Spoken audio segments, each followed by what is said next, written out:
बिस्मिल्लाहिर्रहमानिर्रहीम, अस्सलाम वालेकुम। टॉक एट 7 के साथ मैं हूँ एतजाज़ नक़ी और मेरे साथ मौजूद हैं सज्जाद तरीन साहब। नाज़रीन, आज के प्रोग्राम में सबसे पहले जिक्र करेंगे, आज वज़ीर आज़म ने एहसास प्रोग्राम में वज़ाइफ के इजरा की तकरीब से गुफ्तगू की है और बिलखुसूस ख़वातीन की तालीम और बच्चियों की तालीम का जिक्र किया है उन्होंने, और उसमें जो पाकिस्तान की सूरत हाल है उसका जिक्र किया है। एक तो इस पे बात करेंगे, इसके साथ साथ हम बात करेंगे कि आज बाबर अवान साहब ने प्रेस कॉन्फ्रेंस की है और EVM जो इलेक्ट्रॉनिक वोटिंग मशीन है उसकी अफादियत का उन्होंने जिक्र किया, इंतखाबी इस्लाहात का जिक्र किया। तो ओवरऑल इस मामले पर भी बात करेंगे। इसके साथ साथ हम बात करेंगे, शेख रशीद साहब ने अफ़गानिस्तान की सूरत हाल का तज़किरा किया है और उसमें पाकिस्तान के रोल का जिक्र किया है, उसको भी शामिल गुफ्तगू करेंगे। और फिर हम बात करेंगे कि हम चूँकि मुसलसल अपने प्रोग्राम में जो करप्शन स्टोरीज़ हैं उसका जिक्र करते आ रहे हैं और पॉली क्लिनिक में जो करप्शन हुई उसका भी हम जिक्र करते रहे, उस पर कुछ एक्शंस हुए हैं, उसमें मज़ीद क्या कुछ है उसका भी जिक्र करेंगे। साथी साहब, सबसे पहले तो आज वज़ीर आज़म ने एहसास प्रोग्राम में वज़ाइफ के इजरा की तकरीब थी, उन्होंने गुफ्तगू की, आप सुन रहे थे। उन्होंने दुनिया को ये पैगाम देना चाहा कि दुनिया ये समझती है कि पाकिस्तान में बच्चियों की तालीम पर शायद कोई कदगन है, हालांकि ऐसा नहीं है, हक़ाइक़ इसके बरक्स हैं।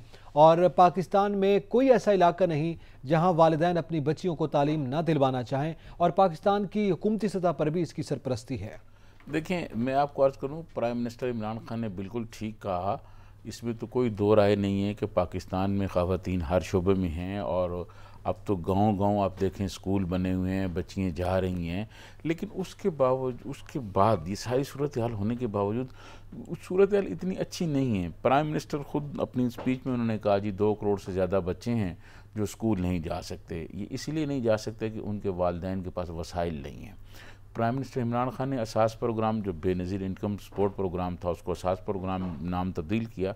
उसके तहत पनाह गाहें और बहुत कुछ बनाया। लेकिन मैं ख़ुद देखता हूँ, आप भी यकीनन देखते होंगे कि इस्लामाबाद ये वफाकी दारुल हुकूमत है, और इसके जो चौराहे हैं आपने देखा होगा, मुख्तलिफ़ चौराहों पर बच्चे खड़े होते हैं, छोटे छोटे, सर्दी हो गर्मी हो, वो खड़े हुए हैं मांगने के लिए। मैं समझता हूँ इन बच्चों का, ये जो स्कूल नहीं जाते, ये बच्चे उनमें शामिल हैं, उन करोड़ों बच्चों में। तो इन बच्चों के लिए भी जिस तरह एहसास प्रोग्राम के तहत पनाहगाहें बनाई गई हैं, कुछ स्कूल जाने का इंतज़ाम भी किया जाए। लेकिन तालीम बहुत ज़रूरी है, और ख़ास तौर पर ख़वातीन की तालीम, क्योंकि एक अगर माँ पढ़ी लिखी होगी तो पूरी फैमिली जो है वो पढ़ी लिखी होगी, उनको माहौल का पता होगा, तरबियत का पता होगा। ये मुख्तलिफ़ जो वाक़यात होते हैं, इसमें तालीम की कमी, जो शिद्दत पसंदी के वाक़यात हमारे माशरे में आ रहे हैं, इसमें तालीम की कमी है। तो मैं ये समझता हूँ कि प्राइम मिनिस्टर इमरान खान ने बिल्कुल ये ठीक कहा है।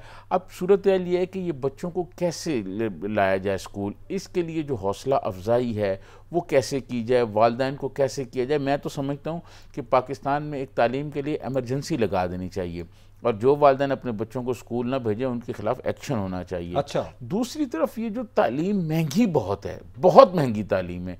आप यकीन माने कि ये जो अकेडमीज़ हैं, प्राइवेट स्कूल्स हैं, इनकी फ़ीसें इतनी हैं कि माँ बाप की जो तनख्वाहें हैं उसका 70% तो इसी में चला जाता है।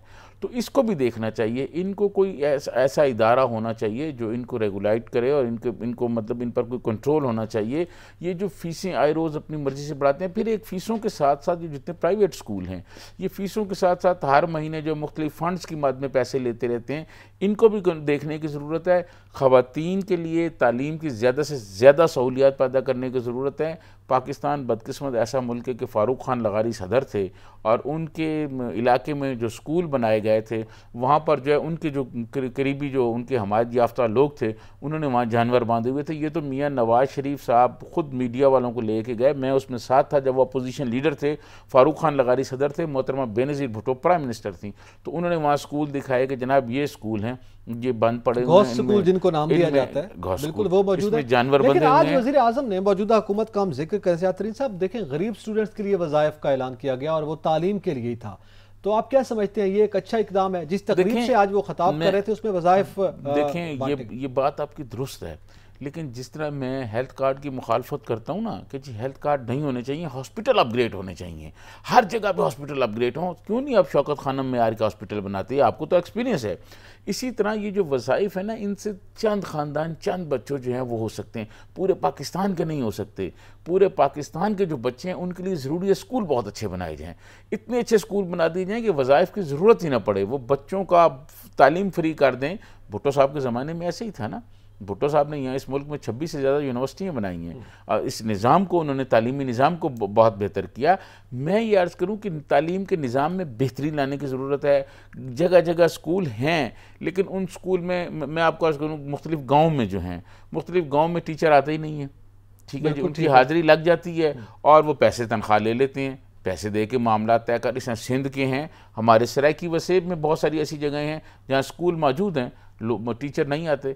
तो ये बात को यकीनी बनाया जाए, इस सिस्टम को बेहतर बनाया जाए कि जो तालीम का निज़ाम है पाकिस्तान में, अगर दो निज़ाम बेहतर हो जाएं, एक तालीम का और हेल्थ का, आप यकीन माने कि हमारा मुल्क दिन रात तरक्की कर सकता है। अच्छा, इसमें दिन दुगनी और रात चुगनी तरक्की कर सकता है। लेकिन बदकिस्मती ये दोनों निज़ाम जो है ये ठीक नहीं है। नहीं, उसमें जो बड़ा मामला है, जैसे आपने कहा, एक तो ज़ाहिर है गवर्नमेंट स्कूल हैं, उनको अगर आप ऑपरेशनल कर दें और सही तरह से एक्टिवेट कर दें तो बहुत से मामला सुलझ सकते हैं। ये 2 करोड़ का जो फिगर है ये नीचे आ सकता है। एक दूसरा, प्राइवेट स्कूल जो है और जिस फीस का आपने जिक्र किया है, चूंकि बहुत सारा बर्डन इस वक्त प्राइवेट स्कूल्स भी उठा रहे हैं, यानी उन इलाकों में जहाँ गवर्नमेंट स्कूल अभी तक नहीं है, क्योंकि वो गवर्नमेंट स्कूल के लिए एक एप्लीकेशन चली जाए तो वो फिर एक अदद स्यापा पड़ जाता है कि जनाब वो उसका कमीशन है, उसके पैसे हैं, उसकी अलॉटमेंट है, उसके ये, तो स्कूल बनना ही मेरे ख्याल में गलत हो जाता है। तो प्राइवेट स्कूल को भी मेरे ख्याल में यूटिलाइज करना चाहिए और उसके लिए कोई मैकेनिज्म बनाना चाहिए। देखिए, मैं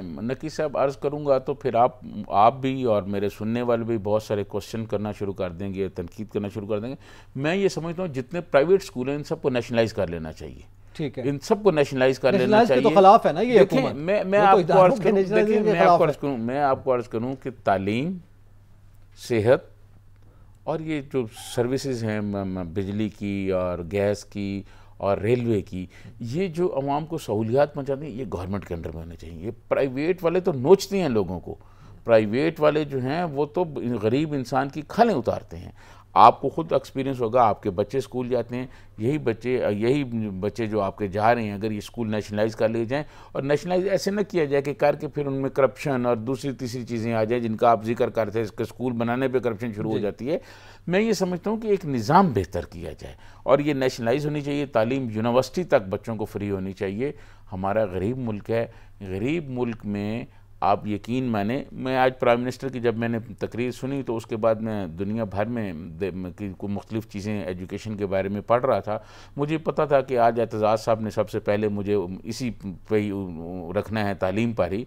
मैं आपको अर्ज़ करूं कि एक आर्टिकल मैंने देखा एक अखबार में, हमारे पड़ोसी मुल्क में एक, वहाँ भी कोई हालात अच्छे नहीं हैं तालीम के, लेकिन एक गरीब आदमी की बेटी जिसका बाप जो है वो कहीं तांगा चलाता था और उसने CSS का एग्ज़ाम पास किया और CSS का एग्ज़ाम पास करने के बाद, पहली जॉइनिंग देने के बाद, उसने अपने बाप को तांगे पे बिठाया और पूरा वो शहर घुमाया जिस शहर में वो रहता था बंदा। तो ये किस लिए है? ये तो इंडिविजुअल एफर्ट है ना, उसकी मिसालें हमारे यहाँ भी मौजूद हैं। मैं सिर्फ ये कह रहा हूँ कि अगर हमारे यहाँ लोगों को बराबरी की बुनियाद पर, देखिए हमारे यहाँ प्रॉब्लम क्या है, हमारे यहाँ प्रॉब्लम ये है, यहाँ तबकाती निज़ाम है। देखें, जिसको ख़त्म करने के लिए प्राइम मिनिस्टर यकसा निज़ाम तालीम ला रहे हैं। एक बच्चे पढ़ते हैं इंग्लिश मीडियम स्कूल में और एक बच्चे पढ़ते हैं लाहौर, इस्लामाबाद, कराची और बड़े शहरों में। एक बच्चे पढ़ते हैं हमारे सरायकी वसेब में, राजनपुर में, जामपुर में या बदीन में या बलूचिस्तान में। बलूचिस्तान में आप जाके देखें, वो बच्चे जो हैं वो मुकाबला नहीं कर सकते इन बच्चों का।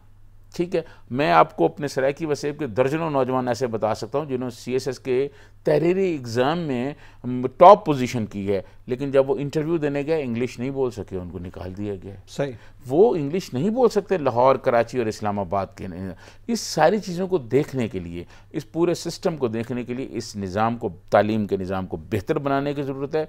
मैं समझता हूँ प्राइम मिनिस्टर इमरान खान अब इन पर तवज्जो दे रहे हैं, ये बहुत अच्छी बात है। ये भी एक फोबिया है हमारे यहाँ, ये भी एक फोबिया है हमारे। हम चाइना की, हमारे वज़ीर आज़म बार बार मिसाल देते हैं, मुख्तलिफ हुकूमती मॉडल्स की वो बात करते हैं, कभी रियासत मदीना की, कभी चाइना मॉडल की मुख्तलिफ, लेकिन चाइना में तो तरजीह उनकी अपनी ज़बान को है। इसी तरह मुख्तलिफ ममालिक में जब हम बात करते हैं तो उनकी अपनी ज़बान को तरजीह दी जाती है। जापान की आप बात करें, चाइना की बात करें, ईरान की बात करें, सवाल ये है हमारे यहाँ तो इंग्लिश बोलने को ही इल्म समझ लिया जाता है ना, बुनियादी तौर पर। मेरे ख्याल में इस सिस्टम को भी ठीक करने की मीडियम है, टूल है, आनी चाहिए। मैं आपको अर्ज करूँ कि इंग्लिश बोलना या ना बोलना कोई काबिलियत की ज़मानत नहीं है, ठीक है। लेकिन हमारे यहाँ एक सिस्टम बन गया है ना कि जब आप CSS का एग्ज़ाम देते हैं उसके बाद जो आपका इंटरव्यू होता है वो इंग्लिश में लिया जाता है। अगर अगला क्वेश्चन इंग्लिश में करे तो आप उर्दू में तो नहीं जवाब दे सकते, आप उसका इंग्लिश में ही जवाब देंगे ना। तो ये फिर तो पूरा सिस्टम या तो उर्दू में कर दिया जाए, ठीक है। लेकिन मैं ये समझता हूँ कि हमें दुनिया से राब्ता रखने के लिए इंग्लिश आनी चाहिए, बच्चों को पढ़नी चाहिए, यकीनन आनी चाहिए। लेकिन हमारे बच्चों का आधा टाइम तो सिर्फ इसमें एक और बात, जो बच्चों की मादरी ज़बान है इब्तदाई तालीम उसमें देनी चाहिए। सराइकी वालों को सराइकी देनी चाहिए, सिंधी तो पढ़ते हैं लेकिन हमारे यहाँ बदकिस्मती से ना सराइकी पढ़ाई जाती है ना पंजाबी पढ़ाई जाती है स्कूलों में। ये होनी चाहिए जो उनकी मादरी ज़बान है जिसमें वो पढ़ना चाहता है बच्चा, उसको तालीम उसी में ज़बान में मिलनी चाहिए।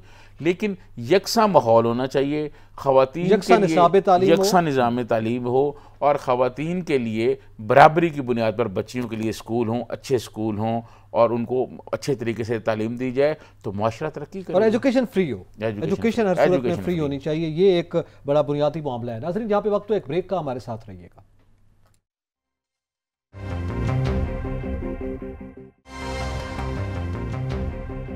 वेलकम बैक नाजरीन। जिक्र करेंगे कि आज बाबर अमान साहब और शहबाज गिल साहब ने प्रेस कॉन्फ्रेंस की है और इंतखाबी इस्लाहात, voting machine, free and fair इंतखाबात का उन्होंने जिक्र किया है।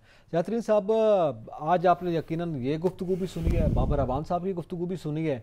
वो तो ये कह रहे हैं कि जनाब अपोजिशन कुछ कर ले, प्रेशर डाले, दबाव डाले, रोना धोना जो कुछ भी कर ले, अगला इलेक्शन फ्री एंड फेयर होना है। और फ्री एंड फेयर से उनके मुराद इलेक्ट्रॉनिक वोटिंग मशीन के ज़रिए होना है। देखें, मैं आपको अर्ज़ करूं कि एक बात मैं आपको अर्ज़ करूं कि शहबाज गिल साहब की बात को मैंने कभी अहमियत नहीं दी और बस वो बोलते रहते हैं। लेकिन डॉक्टर बाबर अमान साहब जो हैं वो इस हुकूमत में जो चंद संजीदा लोग हैं वो उनमें बाबर अवान साहब शामिल तो दोनों साथ बैठे थे ना, और तो बस एक दूसरे की तायद कर रहे थे वो ना। बाबर अवान साहब के साथ आके बैठ गए होंगे, वरना बाबर अवान साहब जिस कद काट के आदमी हैं पाकिस्तान की पॉलिटिशियंस में, उनको ये किसी को साथ बिठाने की ज़रूरत नहीं। आ गए होंगे तो वो वज़ादार आदमी, उन्होंने कहा चलो बैठ जाएं, ये भी बातचीत कर लें। डॉक्टर बाबर अवान जो हैं वो आइनी और कानूनी अमूर के माहिर हैं, वो लॉ मिनिस्टर रहे हैं और काफ़ी सारी मिनिस्ट्रियाँ उनके पास रही हैं और वो पाकिस्तान के जो चोटी के वकील हैं वो उनमें शामिल हैं। और आइनी और कानूनी अमूर के मैं समझता हूँ बहुत सारे लोग उनके बारे में ये कहते हैं कि जिस तरह हफीज़ पीरज़ादा थे, बाबर अवान उस सतह के वकील हैं पाकिस्तान में। हफीज़ पीरज़ादा जो पाकिस्तान के आइन बनाने वाले थे, बाबर अवान साहब सारी तरमीम जितनी हुई हैं, जितने ये हुए हैं माजी में जब ये लॉ मिनिस्टर थे तो इनकी निगरानी में हुई हैं। मतलब ये हफीज़ पीरज़ादा के बाद पाकिस्तान में उस लेवल के वकील। अच्छा, तो बाबर अवान साहब चीज़ों को बहुत बेहतर समझते हैं, बहुत बेहतर समझते हैं और वो बहुत संजीदा बात करते हैं। वो इस तरह नहीं है कि किसी की कोई बात हो तो जवाबन जवाब शुरू हो जाए, सियासी बात नहीं। मैं समझता हूँ कि आज उन्होंने बहुत संजीदा अंदाज में बात की और कहा कि अपोजिशन आए, अपोजिशन बैठे और अपोजिशन बैठ के बात करे। देखें, ये इलेक्शन में धांधली का सिलसिला शुरू कहाँ से हुआ, डॉक्टर बाबर अवान साहब ने बहुत तफसील से बात की। उन्होंने ये कहा कि प्राइम मिनिस्टर इमरान खान जब अपोजिशन में थे तो 4 हल्के उन्होंने कहा कि जी खोलें, ठीक है। ये प्राइम मिनिस्टर इमरान खान ने कहा था कि जी 4 हल्के आप ओपन कर दें और उसमें पता चल जाएगा कि क्या ये धांधली हुई है या नहीं हुई। लेकिन वो 4 हल्के ना खोले गए, नौबत धरनों तक आ गई और बहुत सूरत हाल ख़राब हुई, लेकिन कुछ ना हुआ। वो 4 हल्कों में से 3 हल्कों के मेरे ख्याल है जो वकील थे वो बाबर अवान साहब थे उस वक्त, जो वकालत कर रहे थे साथ। अच्छा, अब ये बात प्राइम मिनिस्टर इमरान खान को क्योंकि ज़ाती तजर्बा है कि ये इलेक्शंस में धांधली कैसे होती हैं, मुख्तलिफ पार्टियाँ जो 35-35 साल से इक़्तिदार में रही हैं उनको इलेक्शन तो जीतना आता है ना, अपनी एक नेटवर्किंग है, तो वो जो कह रहे हैं। देखें, मैं आपको अर्ज़ करूँ, मैं ये नहीं कहता कि ये जो इलेक्ट्रॉनिक मशीन है ये कोई हरफ आखिर है। हो सकता है कि अगले 5 साल तक दुनिया और तरक्की कर जाए, कोई और चीज़ें आ जाएँ, ये भी बात दुरुस्त है। एक राय ये भी है कि दही इलाके हैं हमारे, वहाँ पर क्या सूरत हाल बनेगी। ये दुनिया में जो लोग ये यूज़ कर रहे हैं मशीनें, हमें उनसे भी सीखना चाहिए। दुनिया में बहुत सारे लोग हैं ना ये यूज़ कर रहे हैं, तो बैठ के बात होनी चाहिए। मैं समझता हूँ अगर बात नहीं होगी तो फिर तनाज़ा रहेगा। अब तरीन साहब, आप ये कह रहे हैं कि दुनिया में बहुत से लोग ये मशीन बहुत सारे मुल्क इस तरह के ममालिक जो हैं वो कर रहे हैं, सवाल ये है कि आपको याद होगा कमर दिलशाद साहब हमारे ही शो में आकर ये बात कर रहे थे कि दुनिया में कहीं नहीं इस्तेमाल, जहाँ पे आया है ये सिस्टम लाया गया, उन्होंने चेक किया, उसके बाद वो ऑब्सोलीट हो गया। उन्होंने कहा जनाब ये काबिल अमल नहीं है। एक जानिब ये राय है, दूसरी जानिब बाबर अवान साहब जो कि जाहिर है आप कह रहे हैं कि आइन के और यकीन बड़े कदकाठ के आदमी हैं, मगर ये हुकूमती पॉलिसी को जाहिर है आज तर्जमानी कर रहे हैं, तो इसलिए इसके हक में दलाल नहीं। देखिए मैं आपको अर्ज करूँ, बात ये है कि इलेक्शन ये मशीन को आप एक तरफ रख दें, आप ये बताएं कि क्या इलेक्शन शफाफ होने चाहिए? यकीनन होने चाहिए ना। आप इलेक्शन को शफाफ बनाने के लिए अगर पार्लियामेंट से बाहर अपोजिशन बातें करती रहेगी तो उससे तो कोई फ़ायदा नहीं होगा।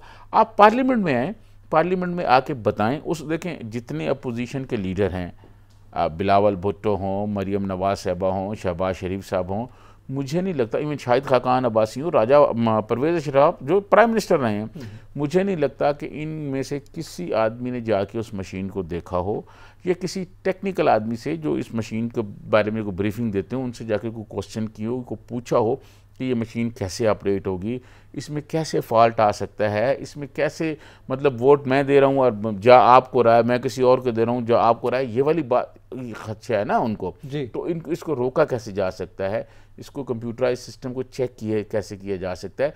देखें ये उस वक्त बात होती है जब बैठकर बात की जाए।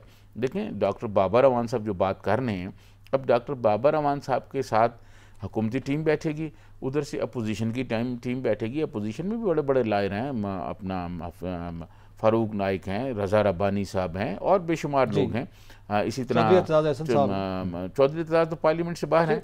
इस तरह उनके पास जी हाँ, इसी तरह आज़म नज़ीर तारड़ साहब हैं और कई मुस्लिम लीग के पास हैं। वो सारे लोग आके बैठें, उस पर डिस्कस करें, फिर टेक्निकल टीम आ जाए, जो टेक्निकल लोग हैं, जो मशीनों को ऑपरेट करने वाले लोग हैं, जो इस मशीनों में बता सकते हैं कि गड़बड़ होगी तो कैसे होगी, गड़बड़ नहीं होगी तो उसको रोका कैसे जा सकता है। ये सारी बातें टेबल पर होंगी। ऐसा नहीं है कि बाबर अवान साहब उनको जो बातें कह रहे हैं उनका जवाब वो लाहौर में दे दें, या मोहतरमा मरियम नवाज साहबा आज आई हुई थी पेशी पर, तो पेशी पर आके वो कहें जी हम तो इनको मानते नहीं हैं, ये मशीनें इस तरह। भाई आप उसका कुछ जवाब दें, कौम को बताएं। अब सवाल ये है, बड़ी अच्छी बात आपने की, जाहिर है पार्लियामेंट का मामला है, पार्लियामेंट में बैठकर हल किया जाए, तमाम फोरम ही इसलिए है वो, और उसमें गुफ्तगू भी होनी चाहिए, कमेटीज़ में जाना चाहिए, सब कुछ दुरुस्त है, मगर ये पार्लियामेंट में इस मामले को लेकर कौन आएगा, ये किसकी जिम्मेदारी है, कौन अपोजिशन को बुलाएगा? क्या अपोजिशन की जिम्मेदारी है कि वो इस मामले को लेकर आए और इस पर बहस करवाए पार्लियामेंट में? नहीं, मैं समझता हूँ अपोजिशन की नहीं है, ये हुकूमत की जिम्मेदारी है। लेकिन देखें पार्लियामेंट में चीज़ उस वक्त आती है जब अपोजिशन से पार्लियामेंट के बाहर या पार्लियामेंट की कमेटियों में कहीं बैठ कर कोई डिस्कस हो। अपोजिशन तो बात करने के लिए तैयार नहीं है, अपोजिशन इस इशू को मानने के लिए तैयार नहीं है।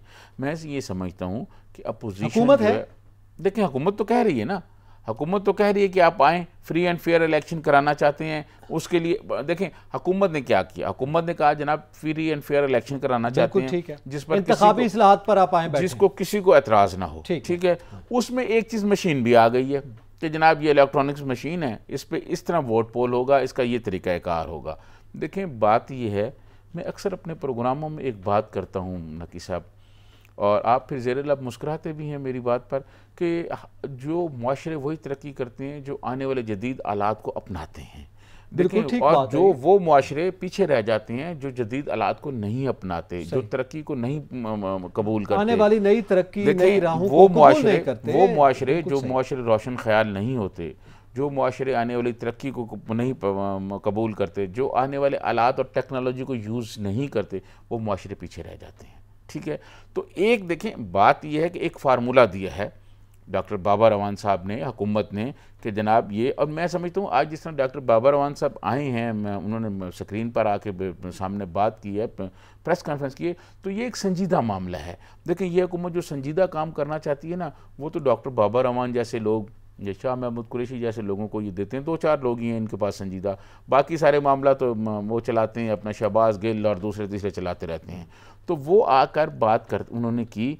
अब इसमें चाहिए कि अपोजिशन जो है उसमें अपने पॉइंट्स बताए, ठीक है, कि जनाब इन्होंने ये कहा है, उसमें ये फॉल्ट होंगे। लेकिन बदकिस्मती क्या है, बदकिस्मती ये है कि अपोजिशन की सारी टीम जो है वो इस मशीन के ऊपर ना उनको कोई ब्रीफिंग है, ना वो हुकूमत बार बार कहती है कि जी आप आएँ, आप ब्रीफिंग लें। आप ब्रीफिंग में तो जाएँ ना, देखें, आप ब्रीफिंग में जाएं, ब्रीफिंग में जाके वहाँ आप क्वेश्चन पुट करें। अब आप अगर किसी अदालत की पेशी में आ जाते हैं और वहाँ आप कहते हैं, और आप कहते हैं सारा सिस्टम हमें नहीं मंजूर, भाई क्या तरीका अपनाया जाए जिससे देखें, पाकिस्तान का मसला ये है कि पाकिस्तान का सबसे बड़ा है मसला है शफाफ इलेक्शन। अब शफाफ इलेक्शन कराने के लिए नकी साहब क्या तरीका अपनाया जाए जो हारने वाला कहे कि ठीक है और जीतने वाला भी कहे ठीक है। पाकिस्तान में सिवाय एक दो इलेक्शन पाकिस्तान में एक दो इलेक्शन के अलावा सारे इलेक्शन में कोई ना कोई ये लगाया गया। मोहतरमा बेनजीर भुट्टो ने कहा कि इलेक्शन में झुरलू फिर गया। ये झुरलू को रोकने के लिए ये इलेक्शन में जो एक बेकायदगी होती हैं और जो धौंस धांधली होती है उसको रोकने के लिए कोई प्लान होना चाहिए। यार हम 2021 में बैठे हुए हैं, अब तो कम से कम ये नहीं होना चाहिए कि अब हम ये कहें कि जी ये तरीन साहब होना चाहिए। मगर 2021 की आपने बात की है, 2021 में तो आपको पता है इससे पहले जो लास्ट इंतखाबात अमेरिका के हुए हैं इस सदी में, वहां पे भी धांधली की बात चली है। आपको पता है वो जो बाइडन के जो मामला हुआ और फिर ट्रंप साहब क्या बोलते रहे, तो ये तो दुनिया भर में धांधली के इल्जामात तो लगते हैं, लेकिन बहरहाल सिस्टम पर एतमाद होना चाहिए। आज ये जो बाबर अमान साहब ने फिर ये बात की, एक तो ये है ना कि ईवीएम का, इलेक्ट्रॉनिक वोटिंग मशीन की बात है और इंतखाबी इस्लाहात का मामला है। आप कह रहे हैं अपोजिशन नहीं बैठ रही, अपोजिशन अपनी शिकायत कर रही है। इलेक्शन कमीशन पर उन्होंने कहा हमें पूरा एतमाद है। जाहिर है ये तमाम तर अथॉरिटी इलेक्शन कमीशन के पास होगी। देखिए, मैं आपको अर्ज करूँ कि इलेक्शन कमीशन को बाख्तियार करना बहुत ज़रूरी है। आपको याद होगा कि हमारे प्रोग्राम में हमने एक इंटरव्यू किया तो कंवर दिलशाद साहब ने बताया था कि हमारे पड़ोस में इलेक्शन कमीशन इतना बाख्तियार है कि वहाँ पर उन्होंने एक अपने वज़ीर दाखिला को, जो सिटिंग वज़ीर दाखिला था, उसे गिरफ़्तार करा दिया। इलेक्शन, देखिए ये मशीनें जो हैं ये अपनी जगह हैं, मशीनें आप ला रहे हैं ठीक है, लेकिन इलेक्शन कमीशन को भी बाख्तियार किया जाए। उसके पास इतने ज़्यादा अख्तियारात होने चाहिए। हमारे पड़ोस में इलेक्शन होती है ना, 2-2 3-3 महीने बाद रिजल्ट आते हैं, कभी किसी ने कोई एतराज़ किया नताइज पर? नहीं किया। इसीलिए कि उनका जो इदारा है, सबको इदारे पर एतमाद है। और मैं समझता हूँ मौजूदा जो चीफ़ इलेक्शन कमिश्नर हैं वो बड़े ज़बरदस्त आदमी है। देख लें उन्होंने वो सियालकोट वाला जो इलेक्शन हुआ था और वो कैसे उन्होंने वो हैंडल किया, ठीक है ना। तो मैं ये समझता हूँ कि जो भी इलेक्शन, एक तो पूरा इलेक्शन कमीशन को बाख्तियार बनाने की बात है, दूसरा ये जो इलेक्ट्रॉनिक्स वोटिंग की बात है, आप आएँ, आप आके इस पर बात करें। लेकिन बदकिस्मती ये है हमारे मुल्क में, ये हो रहा है कि हर वो पार्टी जो अपोजिशन में होती है वो धांधली की बातें करती है, धांधली के लिए बहुत कुछ करती है, लेकिन जब पावर में आ जाती है फिर वो इलेक्शन रिफॉर्म के लिए कुछ नहीं करती। ठीक है, ये बदकिस्मती रही है। ये इसी तरह ही है ना कि जब पीपल्स पार्टी इक़्तिदार में थी तो मियां नवाज शरीफ को कहते रहे कि आएँ और नैब के कवानीन में तब्दीलियाँ करें। उस वक्त मुस्लिम लीग वाले कहते थे नहीं, चोर तो पीपल्स पार्टी में सारे। अब उसी कवानीन के तहत सारों के खिलाफ मुकदमा 62 का जो मामला था उसमें वो खुद रगड़े गए। बिल्कुल ठीक बात है। अब ये मैं आपको अर्ज करूँ कि ये चीज़ें समझनी चाहिए। अगर हम ये चीज़ें नहीं समझेंगे और मुल्क को बेहतर माहौल नहीं देंगे, आगे नहीं चलेंगे, तो फिर इसका मतलब है हम आने वाली नस्लों को भी शफाफ इलेक्शन तो नहीं देंगे। बिल्कुल ठीक है, सिर्फ सियासी बयानात नहीं बल्कि कुछ काम भी होना चाहिए। नाज़रीन, यहाँ पे वक्त हुआ एक ब्रेक का, हमारे साथ रहिएगा।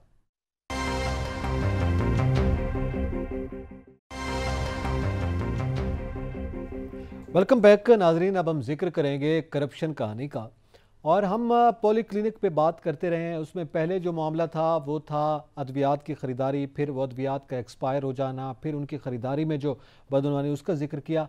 अब कोरोना आने के बाद ज़ाहिर है मास्क भी एक बड़ा अहम फैक्टर है, उसको भी नहीं छोड़ा गया। उस पर ज़रा बात करते हैं। यातरीन साहब, पॉली क्लिनिक के अमले ने और पॉली क्लिनिक के मुतालिका लोगों ने, मतलब वो मेरे ख्याल में रुक नहीं रहे, एक्शन गो के हो रहे हैं, हमने स्टोरियां की हैं। अब यानी मास्क भी उसी डगर पे, उसी मामला के तहत खरीदा गया है। मैं आपको मास्क बताता हूँ। पहले मैं आपको अर्ज़ करूँ कि पॉली क्लिनिक पर जो हमने स्टोरियाँ की थी उस पर मुख्तलिफ़ इदारों ने बाकायदा इंक्वायरी शुरू कर दी है। आज मुझे मुख्तलिफ़ इदारों के लोगों ने फ़ोन करके ये बताया कि ये इंक्वायरियाँ शुरू हो गई हैं। और इत्तफ़ाक़ से देखें कि मैं ये समझता हूँ कि जिन लोगों को ये इंक्वायरियाँ दी गई हैं वो बहुत डेड ऑनेस्ट लोग हैं।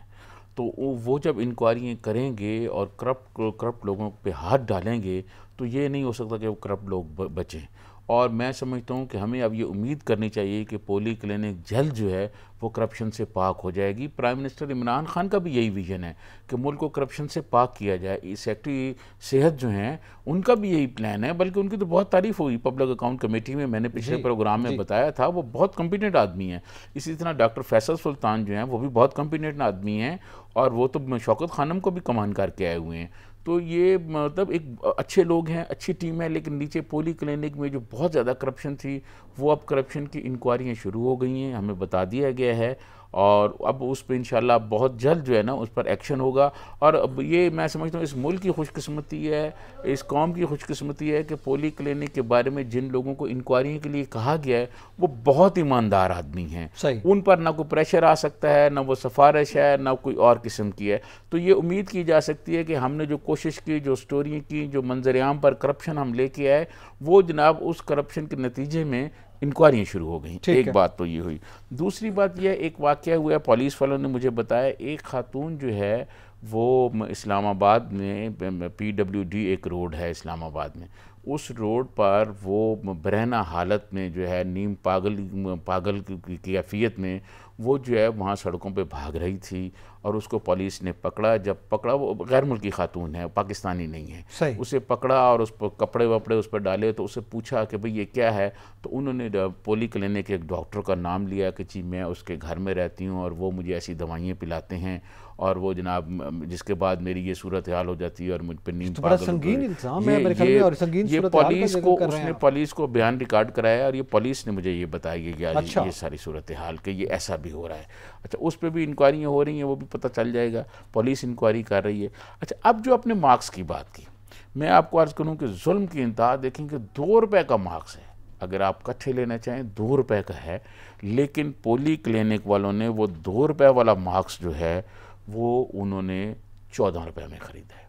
अच्छा, ठीक है जी, यानी बल्क में उनको 2 रुपए की कीमत पर मास्क पड़ रही थी और उन्होंने 14 रुपए लिखा है। जी हाँ, खरीदा तो उसी में गया होगा मेरे ख्याल में। जी हाँ, उन्होंने 14 रुपए में ये मास्क खरीदा है सर। सही, 2 रुपए वाला 14 रुपए में खरीदा है। सही, लाखों रुपए की इसमें बदनुमानी हुई है। अच्छा, फिर जो इस स्टोर का इंचार्ज है, जिसने ये डिमांड लिखनी होती है कि मुझे इतने मार्क्स चाहिए, इतने चाहिए, उस पर हज़ारों रुपए की करप्शन के इल्ज़ाम हैं।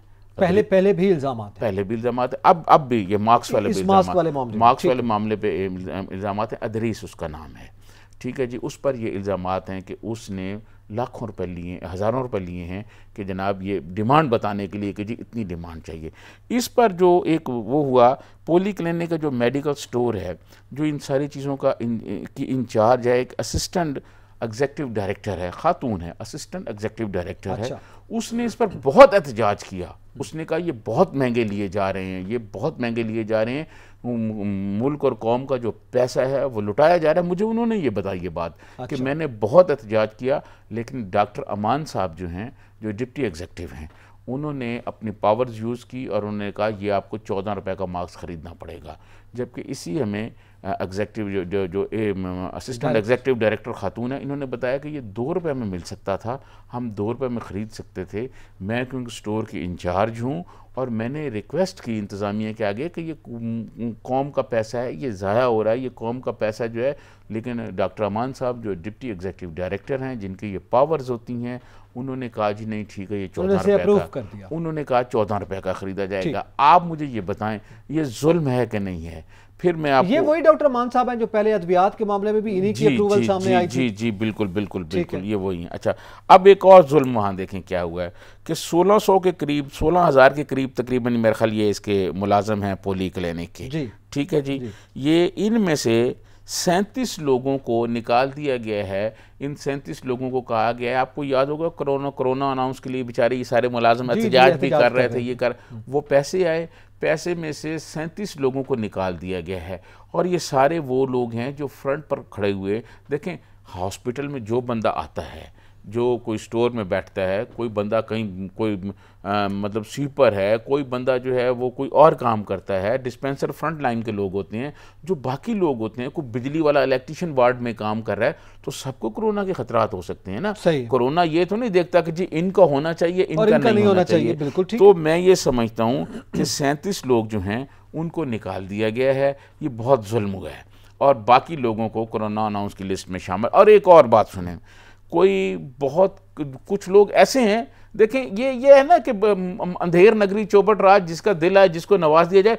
कुछ लोग ऐसे हैं जो मुल्क से बाहर हैं, और लेकिन उनका भी नाम डाल दिया गया है, कोरोना वाले अनाउंस उसमें उनका नाम डाल दिया गया ताकि उनको पैसे दिए जा सकें। सही। और जो लोग वहाँ करते रहे हैं, ये 37 लोग हैं, इन लोगों ने मुझसे रब्ता किया, इन्होंने कहा जी देखें हमारे साथ ये जुल्म हो गया है, देखें ये इस तरह नहीं होना चाहिए, ये सब लोगों को बराबरी पैसे मिलने चाहिए जब हुकूमत की जानिब से दिए जा रहे हैं। फिर ये तफरीक नहीं होनी चाहिए कि जी आप क्योंकि इलेक्ट्रीशियन है, भाई इलेक्ट्रीशियन भी तो हॉस्पिटल में ही काम करता है ना, वार्डों में जाके AC ठीक करता है, बिजली ठीक करता है, उसको भी कोरोना हो सकता है, किसी और को भी हो सकता है। ये सारे स्टाफ मेंबर्स जो भी हैं, जिसकी जो भी जिम्मेदारी हो हॉस्पिटल के अंदर, उसको होना चाहिए। और ये कोई अचंभे की बात नहीं है, दीगर हॉस्पिटल्स में, दीगर हेल्थ के इदारों में जो अलाउंस जिनको मिला है उसमें ये सारे लोग शामिल हैं। हाँ, और फिर मैं आपको एक और बात बताऊं, हम इंशाल्लाह अगले प्रोग्राम में अपने पोली क्लिनिक के बारे में ये बताएंगे कि चंद पोस्टिंग ट्रांसफ़र हुई हैं, वो पोस्टिंग ट्रांसफ़र के बदले में कितने पैसे लिए गए हैं, पैसे किस किस ने लिए हैं, और वो पोस्टिंग ट्रांसफ़र किस तरह हुई है और कौन सी जगह पर हुई है और किन लोगों को लगाया गया और उनको क्यों लगाया गया है, और जिन लोगों को जिस जगह पर लगाया गया है वो आखिर क्या कुछ सोने की कान है, वो भी मैं बताऊंगा कि वो लोग वहाँ क्यों जाते हैं, वो क्या करना चाहते हैं। देखें जो पैसे देके ट्रांसफर कराता है इसका मतलब है किसी सोने की कान पे जा रहा है ना, ठीक है। तो वो ये भी हम बताएंगे कि अगले हफ्ते, नेक्स्ट वीक में, कि गुज़िश्ता हफ्ते जो पोली क्लिनिक में तबादले हुए हैं और तैनातियाँ हुई हैं वो किस तरह हुई हैं और किस किस ने उसमें पैसे लिए। ठीक है, इसको भी इंशाल्लाह शामिल गुफ्तगू करेंगे। इस पर मेरे ख्याल में एक्शन भी होना चाहिए, इन्वेस्टिगेट भी होना चाहिए। थोड़ा आगे बढ़ते हैं। आज सज्जाद तरीन साहब, आपको पता है जब हम खित्ते की मौजूदा सूरत हाल का जिक्र करते हैं तो अफगानिस्तान जो है वो इस वक्त ज़ाहिर फोकस में आलमी सतह पर। शेख रशीद साहब ने आज गुफ्तगू की और उन्होंने गुफ्तगू करते हुए ये कहा, बाढ़ का जिक्र किया कि ज़ाहिर है उसको तो हटाने का सवाल नहीं पैदा होता। इसके साथ साथ उन्होंने कहा कि हमने बड़ी कुर्बानियाँ दी हैं, अमेरिका के इनखला में पाकिस्तान ने बड़ा अहम रोल प्ले किया है। तो अब आइंदा जो है वो तालिबान ज़ाहिर है पाकिस्तान के साथ जो बातचीत कर रहे हैं उस पर बयान दे रहे हैं, लेकिन दुनिया को तालिबान के पर यह जोर देना चाहिए कि जो उन्होंने वादे किए हैं उनको वो पूरा करें। देखिए, मैं ये समझता हूँ कि अब तो ना तो 2006 वाला ये तालिबान है, ना उस किस्म का ये इक़दाम कर रहे हैं, लेकिन कुछ ना कुछ ख़बरें आ रही हैं ऐसी कत्ल गारत की कहीं ना कहीं के मुखालफिन को। फिर दूसरी बात, तालिबान ने जो एक कल्चर पैदा किया हुआ है अफ़गानिस्तान में कि भाई एक आदमी जा रहा है उसके साथ 20 आदमी जो हैं वो गने लेके जा रहे हैं, तो गनों के साए में कौन आदमी उनकी मुखालफत कर सकता है, या कौन आदमी कोई उनकी बात नहीं मान सकता, या कौन आदमी है जो मतलब वो करेगा उनकी बात से इनकार करेगा। उनको गने रख कर लोगों के दिलों पर हुकूमत करनी चाहिए, बंदूक के ज़ोर पर हुकूमत नहीं कर सकते। ठीक है, हमारे यहाँ भी डिक्टेटर रहे हैं ना ज़िया उल हक साहब, 10 साल रहे हैं, 10 साल के बाद अब तो उनके बच्चे भी उनकी बरसी पे तकरीब नहीं करते। मैं ये अर्ज़ करूँ कि लोगों के दिलों पर हुकूमत करनी चाहिए। और तालिबान ये ठीक है, ये ना 2006 है ना ये 2006 वाली बातें हैं। अब चीज़ दुनिया तब्दील हो गई है, सोशल मीडिया पर हर चीज़ आ रही है, तो तालिबान को ये चाहिए कि वो ज़्यादा से ज़्यादा अपने लोगों को एतमाद दें, खित्ते के ममालिक को एतमाद दें, और जो उन्होंने कमिटमेंट की है जिसका शेख रशीद साहब जिक्र कर रहे हैं, जो उन्होंने वादे किए हैं वो पूरे करें।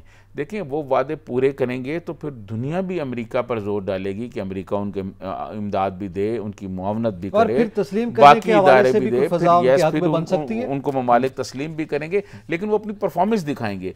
अगर वो पंजशेर की तरह कत्लेआम में लगे रहेंगे और मतलब लोगों के साथ लड़ते रहेंगे और उधर से रिएक्शन होगा, मज़ाहमत होगी, तो ये फिर मज़ाहमत सिर्फ पंजशेर तक नहीं रहेगी। मैं आपको ये बता दूँ, ये पूरे अफगानिस्तान में फैल जाएगी और ये आग फिर पूरे पाकिस्तान, पूरे अफगानिस्तान को लपेट में ले लेगी। पूरे अफगानिस्तान को बचाने के लिए तालिबान को सबको साथ मिला के बात करनी चाहिए और जो कमिटमेंट की है दुनिया से, जो वादे किए हैं वो पूरे करने चाहिए। इसी के साथ ही नाज़रीन, एतजाज़ नकीर सज्जाद तरीन को इजाज़त दीजिए। अल्लाह हाफ़िज़।